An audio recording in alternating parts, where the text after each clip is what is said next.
पहले नासा, रूस और चीन और अब भारत क्यों चांद को अपनी मुट्ठी में करना चाहती है पूरी दुनिया? और क्या है चंद्रमा से जुड़े वो डार्क सीक्रेट्स जिन्हें स्पेस एजेंसीज हमसे छुपा रही हैं? जानेंगे धरती से चांद तक के इस रोमांचक सफर के बारे में।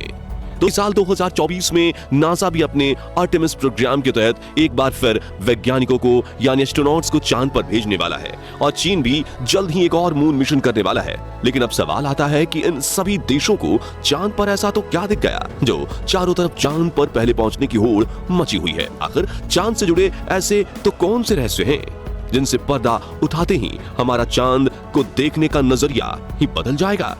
जय हिंद, वंदे मातरम। दोस्तों आज का वीडियो बहुत ही खास होने वाला है क्योंकि आप इस वीडियो में जानने वाले हैं कि जो चंद्रमा है उसके ऊपर क्या ऐसे राज छुपे हुए हैं जिसकी वजह से अलग अलग देश जो है वो चंद्रमा के ऊपर मिशन अपना कर रहे हैं। चांद के ऊपर ऐसे कौन से रहस्य छुपे हुए हैं और वीडियो लेकर आया हूं मैं आपके लिए पैरामेडिकल एजुकेशन यूट्यूब चैनल से। और वीडियो का टॉपिक है चांद की भयानक दुनिया की रोंगटे खड़े कर देने वाली सच्चाई।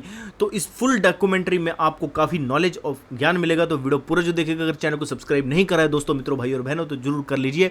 मैं अपने व्यू, अपने विचार वीडियो के एंड में बताऊंगा, तो वीडियो एंड तक जरूर देखिएगा। चैनल अगर सब्सक्राइब नहीं करा है तो आप जरूर कर लीजिए। तो जल्दी से अपनी कुर्सी की पेटी बांध लीजिए और पूरा वीडियो जरूर देखिए। दोस्तों, चांद हमारी पृथ्वी से 3,84,400 किलोमीटर दूर है और अगर हम सीधा रास्ता पकड़ते हैं तो इसी के आसपास डिस्टेंस में ही हम चांद की सतह पर पहुंच जाएंगे। जबकि भारत के चंद्रयान 3 के रास्ते से हमें चांद पर पहुंचने में 42 दिन लगेंगे, क्योंकि चंद्रयान 3 ने चंद्रमा की तरफ जाने का अंडाकार रास्ता चुना है, जिसमें वो पहले पृथ्वी के चक्कर लगाकर चांद की एक लंबे रूट से बढ़ेगा और फिर उसकी दूरी तय करके हम काफी थक भी जाएंगे। इसलिए चलिए हम अमेरिका और रूस वाले सीधे रास्ते से ही चांद की तरफ चलते हैं और इस रास्ते से हमें चांद पर पहुंचने में 4 से 5 दिन लगेंगे। जब स्पेसक्राफ्ट का लैंडर आपको चांद पर उतारेगा तो बाहर आने के लिए आपको सबसे पहले अपना स्पेस सूट पहनना होगा, क्योंकि चांद पर काफी पतला वातावरण है।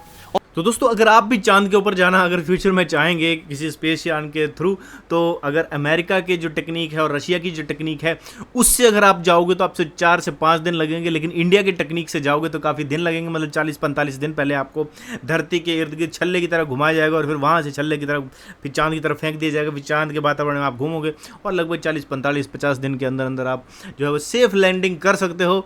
और अगर आप रशिया के तरीके से जाओगे तो हो सकता है 4-5 दिन बाद जब आप पहुँचे तो आपका जो वहाँ पर जो भी स्पेस क्राफ्ट है वो क्रैश लैंडिंग भी कर सकता है।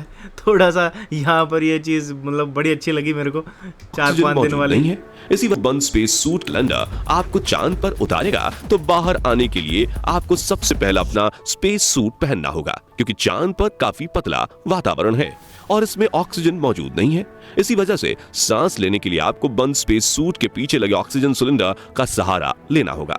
स्पेस सूट पहनने के बाद जब आप चांद की सतह पर कदम रखेंगे तो खुद को काफी हल्का महसूस करेंगे। दरअसल चंद्रमा का गुरुत्वाकर्षण पृथ्वी से 6 गुना कम है, इसलिए अगर पृथ्वी पर आपका वजन 60 किलोग्राम है तो चांद पर यह सिर्फ 10 किलोग्राम ही हो जाएगा।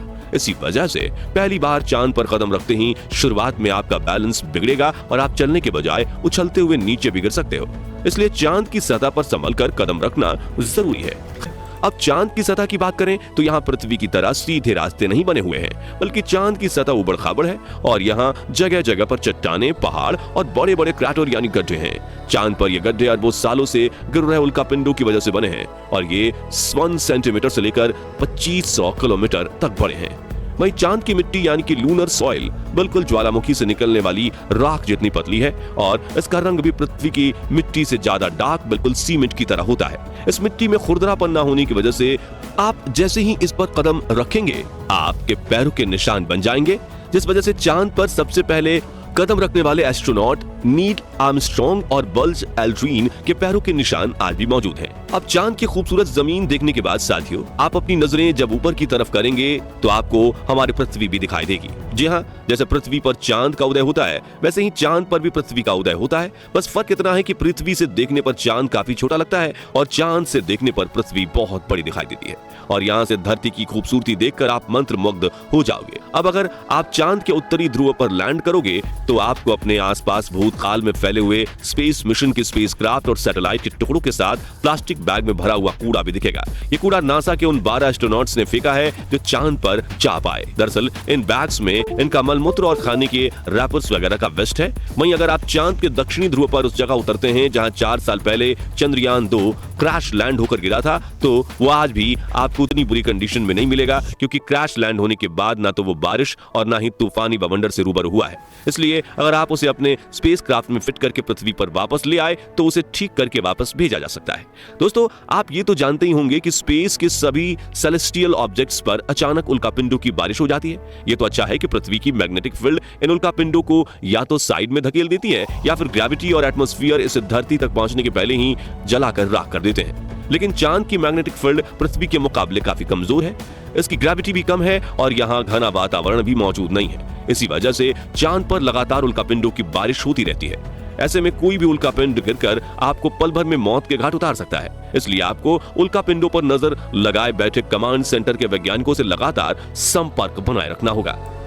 भाई चांद पर ना मतलब चंद्रमा के ऊपर रहना भी इतना आसान नहीं है। अगर आपने वहाँ घर बना भी ली ना चैम्बर, क्योंकि खुली हवा में तो सांस ले नहीं सकते हो, अगर चैम्बर बना भी लिया तो आपके घर के ऊपर ना उल्कापिंड गिरा करेंगे रात को। भाई अब अगर आप सोच रहे हैं कि आप अपने किसी दोस्त या फिर लाइफ पार्टनर को चांद पर साथ लेकर जाकर गप्पे लड़ाते हुए अपने मून मिशन पर काम करें, तो आपको बता दें कि ऐसा मुमकिन नहीं है, क्योंकि चांद पर वातावरण ना होने की वजह से साउंड वेव ट्रैवल नहीं कर पाती। यानी कि अगर आप अपने साथी को कुछ बोलेंगे तो वो आपके होंठ हिलते हुए तो देखेगा, लेकिन आपकी आवाज नहीं सुन पाएगा। इतना ही नहीं, चांद पर आपको अपनी आवाज तक नहीं सुनाई देगी, मानो जैसे मोबाइल की तरह किसी ने आपको भी साइलेंट मोड पर डाल दिया है।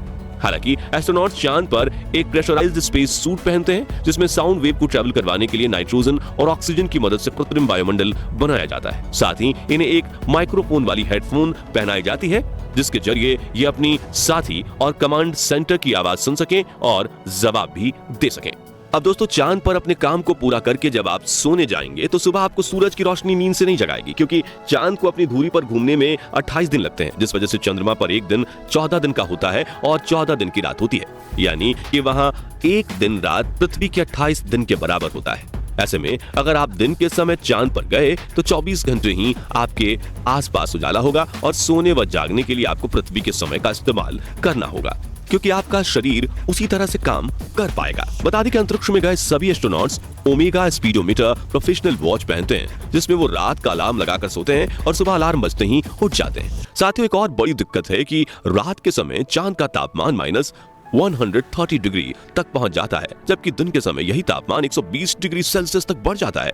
वैज्ञानिकों द्वारा की गई खोज के मुताबिक चांद के हर हिस्से का तापमान अलग अलग होता है और इसमें से सबसे खतरनाक जगह पर चांद के दक्षिणी ध्रुव में मौजूदा डार्क साइड। आपको बता दें कि चांद के इस इलाके में काफी बड़े बड़े गड्ढे हैं और कई अरबों सालों से यहाँ सूरज की रोशनी नहीं पड़ी है, इसलिए इन क्रैटर्स का तापमान -230 डिग्री तक पहुंच जाता है।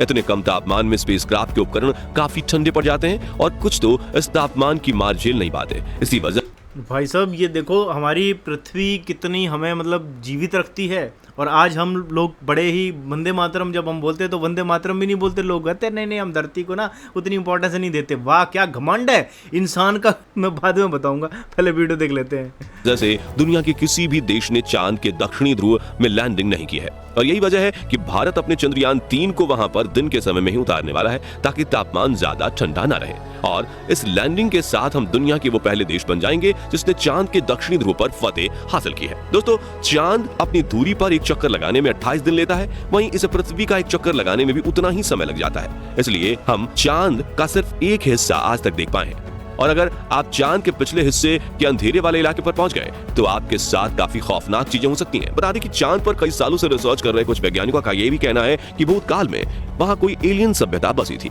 और आज भी चांद के डार्क जोन में एलियन मौजूद हो सकते हैं। हालांकि आज तक किए गए सभी मून मिशन में हमें उनकी मौजूदगी का कोई पुख्ता सबूत नहीं मिल पाया है, लेकिन अब चांद के इस रोमांचक सफर को यहीं पूरा करके अपने स्पेसक्राफ्ट में बैठकर पृथ्वी पर वापस लौट आते हैं और ये जानने की कोशिश करते हैं कि वैज्ञानिकों को चांद में इतनी दिलचस्पी है क्यों। तो इसका मुख्य कारण यह है कि आज से 450 करोड़ साल पहले जब एक ग्रह पृथ्वी से आकर टकराया था, तब पृथ्वी का एक हिस्सा टूटकर धरती से 4 लाख किलोमीटर दूर चला गया और पृथ्वी की परिक्रमा करने लगा, जिसे हम चांद के नाम से जानते हैं। इसी वजह से इसके क्रस्ट में पृथ्वी की तरह ही कई महत्वपूर्ण खनिजों की मौजूदगी हो सकती है। वही चंद्रयान 2 ने चांद की सतह पर वाटर आइस और हाइड्रोक्लिल्स के रूप में पानी की खोज की है, जो इंसानों के जीवन के लिए काफी जरूरी है।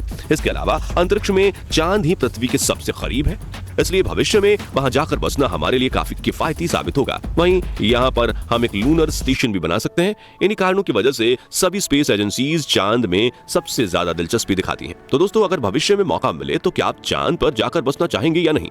कमेंट करके जरूर बताइए। और वीडियो जरूर पसंद आया होगा तो जल्दी से इसे लाइक और शेयर करके हमें सपोर्ट कीजिए। साथ ही जानकारी से भरपूर ऐसी रोमांचक वीडियोस देखते रहने के लिए हमारे चैनल को सब्सक्राइब और फेसबुक पेज को फॉलो जरूर करें। धन्यवाद। तो दोस्तों, ये video para medical education YouTube channel ने बनाया। इतना बढ़िया मज़ेदार वीडियो, मैंने जब ये वीडियो देखा तो मैंने सोचा कि इस वीडियो के ऊपर ज़रूर मैं रिएक्शन दूंगा।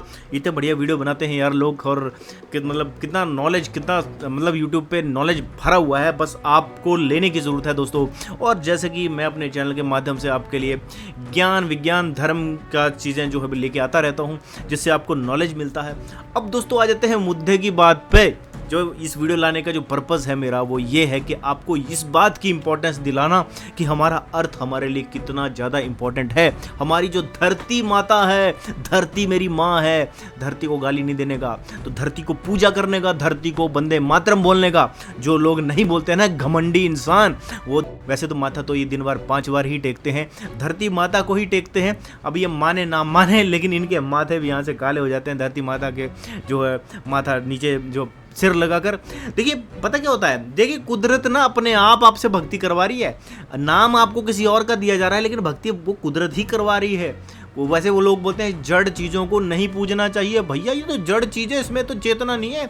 अरे भैया, खुद तुम जीते जाते जड़ हो और खुद जड़ चीज़ें होकर तुम बोलते जड़ चीज़ों को नहीं पूजेंगे। अरे इस मूर्ति के अंदर थोड़ी भगवान है, अरे धरती के अंदर थोड़ी भगवान है, 7 आसमान के ऊपर है भगवान, 7 आसमान के ऊपर बैठे हैं आपके खुदा, ठीक है। धरती में थोड़ी भगवान है भाई। इनको जरा एक बार उस चैम्बर के ऊपर उस वहाँ पर ले जाओ ना, तो 10 दिन क्या सोचो, 1 दिन भी ना वहाँ पर अगर सांस तो एक क्षण नहीं आए तो तो जान निकल जाएगी। लेकिन अगर इनको वहाँ पर ले जाए ना, ये बोलेंगे हमें वापस ले जाओ भाई, हमें धरती के वातावरण में सांस लेनी है, धरती हमारी माँ है।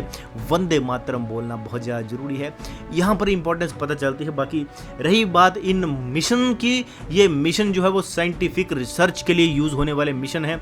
जैसा कि इस वीडियो में भी बताया कि हो सकता है वहाँ पर कोई खनिज पदार्थ हो, वहाँ पर कोई मेटल हो, ऐसी चीज़ें हो जो शायद आपको धरती पर ना मिले। तो फिर हम ऐसे मिशंस के जरिए अगर वहाँ पर कोई ऐसी खान मिल जाती है, कोई ऐसा यूरेनियम जैसा या कोई ऐसा धातु मिल जाता है जो रेयर धातु है, तो ये हमारे लिए बहुत ही इंपॉर्टेंट चीज़ होगी। और उसकी हेल्प से हो सकता है ऐसे कोई एनर्जी का सोर्स मिल जाए, जिससे आज हम बिजली प्रोड्यूस करते हैं, वो बिजली जो है पूरी दुनिया में मिले। तो उससे क्या होगा, उपकरण बनेंगे, अच्छे उपकरण बनेंगे। और ऐसी चीज़ें बननी चाहिए मेरे हिसाब से जो इन्वायरमेंट फ्रेंडली हों। हमें इन्वायरमेंट फ्रेंडली चीज़ों पे काम कर रहे हैं दोस्तों। हमें अपनी इस धरती माता ने जो हमें जीवन दिया है, हमें हमारा कर्तव्य है कि हम इस धरती माता को पूजें, ठीक है। लोग इतने घमंडी हैं, इतने बड़े ब्रह्मांड, इतने बड़े अंतरिक्ष में छोटे से धरती के ऊपर जो इतने छोटे से सूक्ष्म होते हैं, ये कहते हैं जी हमारे लिए वो सारी चीज़ें बनाई गई हैं, ये सारी कायनात, ये जीव जंतु सब हमारे लिए बनाए गए हैं। भैया तुम भी एक जीव जंतु ही हो, बस ये है कि तुम्हें सोचने समझने की शक्ति उस ईश्वर ने दी है। तो कहते हैं मनुष्य जन्म बड़े ही जो है वो किस्मत से मिलता है, और जब मनुष्य जन्म जीवन मिलता है तो फिर आप इस जीवन को व्यर्थ गवाते हो सिर्फ अपनी इच्छाओं के लिए, अपनी कामनाओं के लिए, अपने जो लोभ के लिए, अपने अहंकार के लिए। और उस अहंकार में लोग झुकते नहीं हैं, लेकिन ये कुदरत है वो आपको झुकाएगी, वो 5 बार भी झुकाएगी दिन में और 6 बार भी झुकाएगी, क्योंकि ये कुदरत ऐसी है ना, इसको समझना बहुत मुश्किल है। ये ज्ञान आपको किताबों में नहीं मिलेगा, ये नॉलेज आपको सिर्फ किताबें, जो वो किताबें लिख दीजिए, और किताब नहीं है तो भाई साहब वो धर्म ही नहीं है। मैं तो भैया एक मानता हूँ कि इंसानियत जो ज्ञान है ना, ज्ञान इंद्रियों से आपको खुद मिलता है। मैंने धर्मशास्त्र की किताबें नहीं पढ़ी थी दोस्तों, लेकिन मुझे इतना पता था कि क्या सही है और क्या गलत है। और ऐसे बहुत सारे लोग होंगे आज भी इस दुनिया में, इस धरती के ऊपर, जो खुद अपना दिमाग लगाते हैं और बोलते हैं कि ये चीज़ सही है, ये चीज़ गलत है। उन्हें वो ज्ञान कहाँ से मिल रहा है? वो ज्ञान उन्हें किसी किताब से नहीं मिल रहा है। आप जब लॉजिक लगाते हो, आप जब तर्क शक्ति लगाते हो, तो वो लॉजिक और तर्क शक्ति आपके अंदर कहाँ से आती है? वो ये अलग बात है, कुछ लोग गलत तर्क भी लगा देते हैं और कुछ कुतर्क में मतलब घुस जाते हैं, वो अलग बात है। लेकिन आपको वो चीज़ें करते रहना है ना, क्वेश्चन करोगे तो आपको क्वेश्चन करने से ही आंसर मिलेंगे, और उन प्रश्नों के जवाब जब ढूंढोगे तो आपको ज्ञान मिलेगा, नॉलेज मिलेगा, जो खजाना हमारे ब्रह्मांड में ही है। आपको बस अंदर सिम कार्ड अपडेट करने की जरूरत है अपने अंदर, वो नॉलेज अपने आप डाउनलोड होने लग जाएगा। तो दोस्तों ये सारा वीडियो था, उम्मीद करता हूँ आपको वीडियो पसंद आया होगा।